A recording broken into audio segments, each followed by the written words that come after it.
सुरुवात झाली त्यातले 80 ते 85% निकाल हे शिवसेनेच्या विजयाचे आहेत. बरं, आत्ताच मला सांगितलं की वैशाली पाटणकर विजयी झाल्या, विशाखा राऊत विजयी झाल्या, यशवंत किल्लेदार आघाडीवर आहेत, वांद्र्याला रोहिणी कांबळे जिंकल्या, त्यानंतर भांडुप-विक्रोलीमध्ये शिवसेनेचे उमेदवार आघाडीवर आहेत. हे सकाळी जे आकडे तुम्ही दाखवत होता, भाजपकडून जे भ्रम निर्माण केला जात होता तो खोटा होता. हे खोटे आकडे देऊन तुम्ही काय करणार आहात? नक्कीच अटीतटीची लढत आहे, काटेकी टक्कर आहे, पण जो तुम्ही फरक दाखवताय तेवढा नाही. महाराष्ट्र नवनिर्माण सेनेला सुद्धा आत्ता गेल्या एक तासाभरात बघतो मी त्यांचे उमेदवार विजयी होत आहेत. आता भांडूपमध्ये त्यांचे 2 उमेदवार जिंकले. मुंबईत इतर ठिकाणी त्यांचे उमेदवार आघाडीवर आहेत महाराष्ट्र नवनिर्माण सेनेचे. त्यांचे आकडा वाढेल. शरद पवारांच्या पक्षाला काही जागा मिळाल्याचं मी आत्ता पाहिलं. अशा वेळेला तुम्ही आव्हानाची भाषा करताय. ठीक आहे, तुम्ही मुंबईच्या बाहेर काही बऱ्याचशा महापालिकेत तुमचा विजय झालेला आहे, त्याबद्दल तुमचं अभिनंदन. पण मुंबईची लढाई त्या सगळ्यांपेक्षा मोठी आणि वेगळी आहे आणि ती शेवटच्या क्षणापर्यंत आणि शेवटच्या श्वासापर्यंत आमच्याकडून लढली जाईल. ठाकरेंना आव्हान द्यायचा प्रयत्न झाला, पण ते आव्हान जे आहे त्याला मर्यादा आहेत. सत्तेच्या आणि पैशाच्या जोरावर तुम्ही जागा जिंकलेल्या आहेत नक्कीच, पण अजून लढाई संपली कुठे? 10:30-11 वाजतील किंवा 12 वाजतील रात्रीचे पूर्ण निकाल हाती यायला, त्यानंतर आपण बोलू. या क्षणी मला चित्र असं दिसतंय की लढाई बरोबरीच सुरू आहे आणि काही होऊ शकतं. नाही, पण राऊसाहेब, आता मुख्यमंत्र्यांनी भाषण केलं महाराष्ट्र प्रदेश कार्यालयाबाहेर.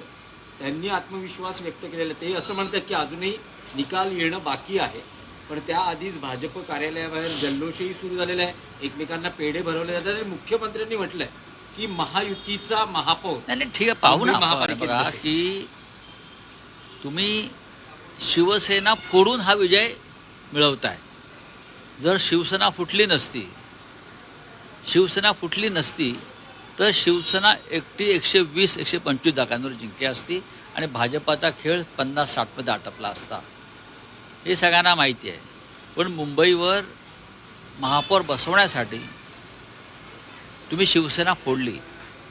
महाराष्ट्राचे मराठी माणसाचे एकजुटीचे जे आमचे इतक्या वर्षाचे प्रयत्न होते त्याला तुम्ही सुरुंग लावला. तरीही मराठी माणूस हा आजही उद्धव आणि राज ठाकरे म्हणजे ठाकरे बंधूंच्याच मागे उभा आहे. हे तुम्हाला निकालावरून दिसेल. राऊसाहेब, पण विजयाचा जल्लोष साजरा करत असताना भाजप कार्यकर्त्यांनी जे पोस्टर्स लावलेत त्यात देवेंद्र फडणवीस यांचा उल्लेख धुरंधर असा केला आहे, तर काही पोस्टर्स असेही लागले आहेत की ब्रँडचा बँड वाजला. बघू ना, उद्या पाहू की. आता आकडे झपाट्याने बदलत आहेत ना. आपण उद्या सकाळी बोलू या विषयावर. ठाकरे ब्रँड म्हणजे फक्त सत्ता नाही ना, आम्ही सत्तेशिवायच राहिलो. ठीक आहे, 23 वर्ष आम्ही मुंबईचा महापौर दिला, 24वा देण्याचे आमचे शेवटपर्यंत प्रयत्न चालू राहतील. MIMचे 6 नगरसेवक मुंबईत निवडून येतात. यापूर्वी सुद्धा आले होते माझ्या माहितीप्रमाणे. पण ही संख्या वाढते आहे. त्याचा विचार कोणी करायचा? त्याचा विचार भारतीय जनता पक्षाने करायचा. MIMला भारतीय जनता पक्षाने ताकद दिली. MIMला भारतीय जनता पक्षाने ताकद दिली. मुंबईसह महाराष्ट्राने या निवडणुकीत तर प्रामुख्याने दिली. जर काही मुस्लिमांची मतं आमच्याकडे वळणार असतील तर ती वळू नयेत म्हणून MIMसाठी यांनी पायगड्या घातल्या.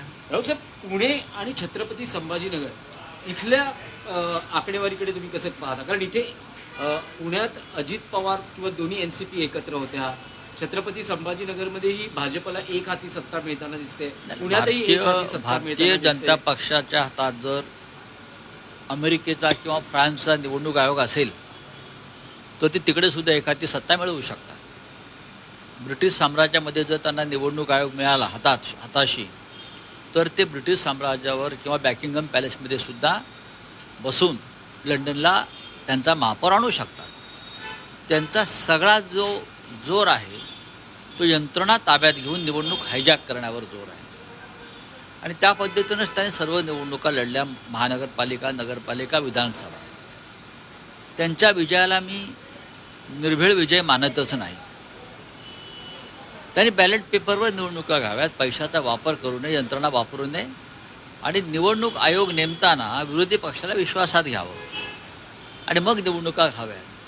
पण केंद्रात नरेंद्र मोदी आणि महाराष्ट्रात देवेंद्र फडणवीस हे अशा प्रकारचं लोकशाहीला रुचेल पचेल असं कोणतेही सत्कार्य करणार नाही. 29 पैकी जवळपास 25 महापालिकांमध्ये चांगलं आहे. भाजपची सत्ता बघा, स्थापन चित्र दिसते. ज्याच्या हातामध्ये सत्ता असते, ज्याच्या हातामध्ये निवडणूक आयोग असतो, पूर्णपणे ताटाखालचं मांजरं झालेलं असतं आणि ज्याच्या हातामध्ये यंत्रणा विकत घ्यायची ताकद असते, ते कोणताही विजय प्राप्त करू शकतात.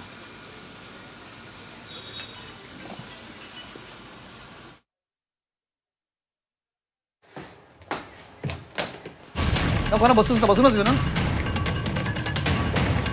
तर रात्री उशिरापर्यंत निकाल येणार असल्याचं संजय राऊतांनी एक महत्त्वाचं वक्तव्य सध्या माध्यमांशी बोलताना केलेलं आहे. सेना फुटली नसती तर 120 जागा जिंकलो असतो, असं देखील खासदार संजय राऊत यांनी स्पष्ट केलेलं आहे. तर रात्री उशिरापर्यंत या संदर्भातले सर्व निकालाचे अपडेट येणार आहेत, असं देखील संजय राऊत यांनी सांगितलेलं आहे.